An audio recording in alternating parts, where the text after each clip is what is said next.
Esta es la segunda parte de la cápsula correspondiente a los indicadores 6 y 7, orientados a conocer distintas racionalidades éticas y aplicarlas de forma pertinente en la toma de decisiones frente a situaciones dilemáticas o conflictivas. En esta sección abordaremos perspectivas éticas centradas en el deber, la responsabilidad y la justicia. Las decisiones éticas no solo se relacionan con las consecuencias de nuestras acciones, sino también con los principios, deberes y criterios de justicia que orientan nuestra forma de actuar. Por ello, distintas racionalidades éticas han intentado responder preguntas fundamentales sobre la responsabilidad, la dignidad humana y las condiciones que hacen justa una decisión. ¿Mentir estaría bien si con eso logramos un buen resultado? ¿O existen acciones que simplemente nunca deberían hacerse? La ética deontológica presenta una reflexión centrada en el concepto de deber como eje de la moral.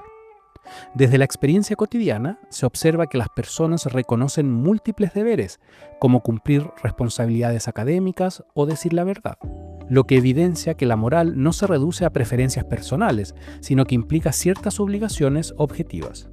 Sin embargo, no todos los deberes tienen el mismo peso moral. Algunos son más exigentes que otros, como el deber de no mentir, que posee una relevancia ética especial.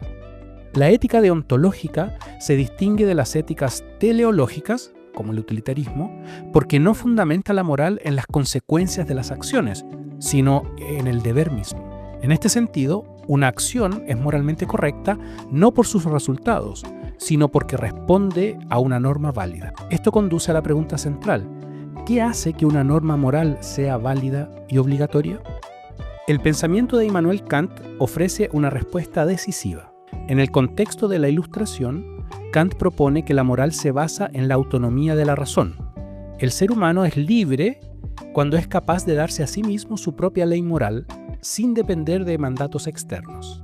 Así, la moral no se fundamenta en Dios, la naturaleza o las consecuencias, sino en la racionalidad del sujeto. El principio fundamental de la moral kantiana es el deber, que se expresa en el concepto de buena voluntad. Esto es lo único que posee valor moral absoluto, ya que consiste en actuar por deber y no por inclinaciones o intereses. Como señala Kant, en la fundamentación de la metafísica de las costumbres, obra solo según aquella máxima por la cual puedas querer al mismo tiempo que se convierta en ley universal. Kant distingue entre imperativos hipotéticos y categóricos. Los primeros dependen de fines particulares. Si quieres X, haz Y. Mientras que el imperativo categórico es universal y obligatorio en sí mismo. Su formulación principal establece que se debe actuar solo según máximas que puedan convertirse en ley universal. Otra formulación relevante indica que el ser humano debe ser tratado siempre como un fin en sí mismo, nunca solo como un medio. Esto fundamenta la idea de dignidad humana y el respeto incondicional hacia las personas. En síntesis, la ética deontológica kantiana propone una moral basada en la razón, la autonomía, el deber y el respeto universal por la dignidad humana. ¿Qué consecuencias podrían tener nuestras decisiones dentro de 10, 50 o 100 años? La racionalidad ética de la responsabilidad puede ser abordada desde distintas perspectivas. Ella es consecuencialista, aunque con diferencias sustanciales respecto del utilitarismo. Aquí adoptaremos la forma en que Hans Jonas, quien en su obra El principio de responsabilidad, hizo una importante reflexión acerca de la relación entre responsabilidad, tecnología y ciencia. De hecho, el subtítulo de su obra es Ensayo de una ética para la civilización tecnológica. La ética de la responsabilidad de Jonas introduce como determinante la dimensión del tiempo para considerar que una acción es buena o deseable, o sus contrarios. Lo bueno se determina desde las consecuencias inmediatas y a largo plazo de nuestras acciones tecnocientíficas, es decir, aquellas que son hechas con el fin de modificar el curso natural de las cosas y que se guían en ello por la ciencia moderna y la tecnología. Jonas caracteriza la responsabilidad en dos dimensiones, una jurídica contractual y una referida al cuidado. La jurídica contractual consiste en que un agente debe asumir las consecuencias de las propias acciones. En este sentido, decimos tal persona debe hacerse responsable de lo que ha hecho o dicho. La dimensión del cuidado, nuestro autor la caracteriza con el ejemplo de la relación de una madre o un padre respecto de su hija o hijo.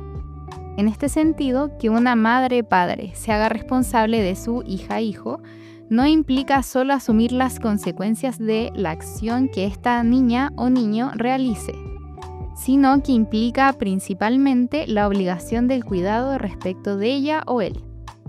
Así, ser responsable por el hijo o hija implica asumir en el presente todas las acciones y cuidados que se requieren para que crezca de forma sana e íntegra. La responsabilidad como cuidado se vuelve así una obligación presente respecto del presente y del futuro, en particular de las generaciones futuras.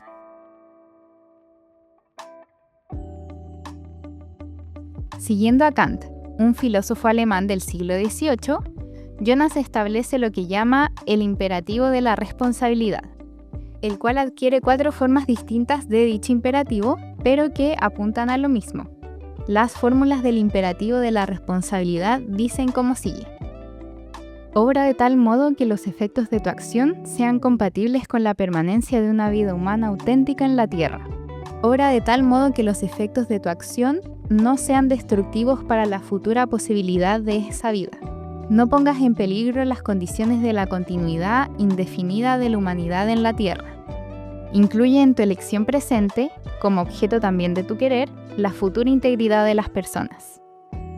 La ética de la responsabilidad de Jonas establece sólidos criterios para tomar decisiones tecnocientíficas, pero tiene un alcance fundamental, dado que esta racionalidad ética se basa en la contemplación de las consecuencias de nuestras acciones, y no solo las consecuencias inmediatas, sino también las a largo plazo.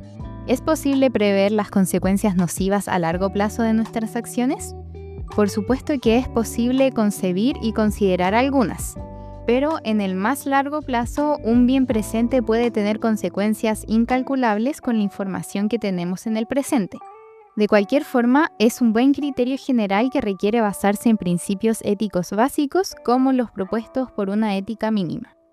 El principio de responsabilidad ha tenido su desarrollo en el llamado principio precautorio, desarrollado en la Cumbre de la Tierra de Río de Janeiro en 1992. Dicho principio dice así: cuando existan amenazas de daños graves o irreversibles, la falta de certeza científica absoluta no se utilizará como razón para posponer la adopción de medidas eficaces en función de los costos para impedir la degradación ambiental.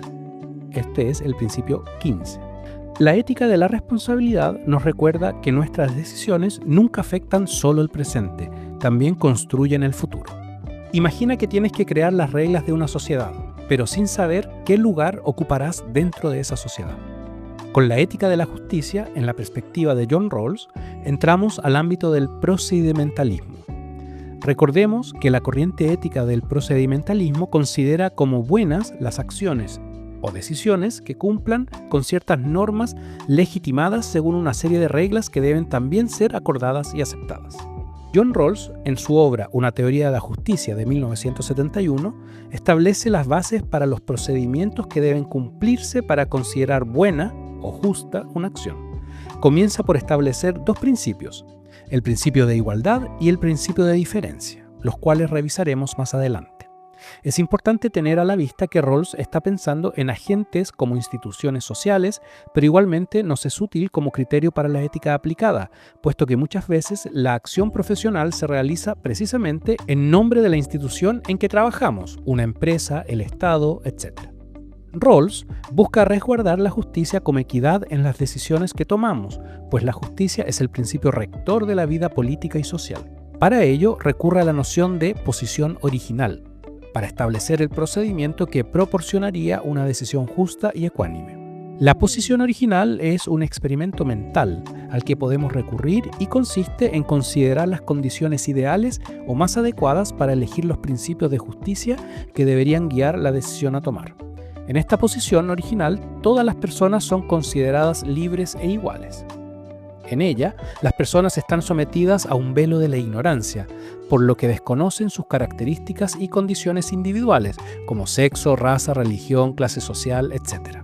El ejercicio de ponerse en situación de velo de ignorancia es el procedimiento que establece nuestro autor para determinar el curso de acción a tomar. Con el velo de la ignorancia, las personas desconocen en definitiva la distribución de ventajas y desventajas que es el resultado de la lotería natural o de las contingencias sociales que determina el punto de partida de cualquier proyecto o plan de vida en condiciones reales, tal como lo explica Correa 2021. Una vez en situación de velo de ignorancia, dos son los principios que orientarían las decisiones: el principio de igualdad y el de diferencia. El principio de igualdad considera que cada persona ha de tener un derecho igual al más extenso sistema total de libertades básicas, compatible con un sistema similar de libertad para todos. Las libertades básicas refieren a una lista de bienes que no se puede obviar jamás en la deliberación o en una decisión que afecta a las personas. Dichos bienes son derechos básicos y libertades políticas claramente establecidos, libertad de movimiento y libertad de escoger ocupación entre un espectro amplio de oportunidades, poder y posibilidades de acceso a oficios y condiciones de responsabilidad en las instituciones políticas y económicas de la estructura básica de la sociedad, renta y riqueza y, finalmente, respeto mutuo. El segundo principio es el de la diferencia. Consiste en que las desigualdades sociales o económicas que se den, para ser aceptables, deben cumplir con dos requisitos.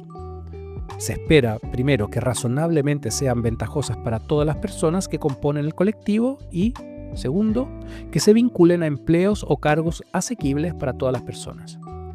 En esa condición hipotética, todas las personas elegirían los principios nombrados arriba, de la igualdad y de la diferencia, es decir, de igual derecho a un régimen de libertades básicas compatible con un sistema similar para todas las personas, y las desigualdades que haya deben ser de alguna manera aceptables y ventajosas para todas las personas en tanto que se ajusten a sus objetivos razonables de vida. En concreto, sería justa una acción o una decisión que sea tomada retrotrayéndose las personas a la posición original y, por tanto, desconociendo la posición que va a ocupar en la sociedad real o contexto sobre el cual se está tomando una decisión. Las racionalidades éticas revisadas en esta sección nos muestran que las decisiones humanas, por tener impacto sobre las personas, el medio ambiente y la sociedad, acarrean consigo responsabilidad.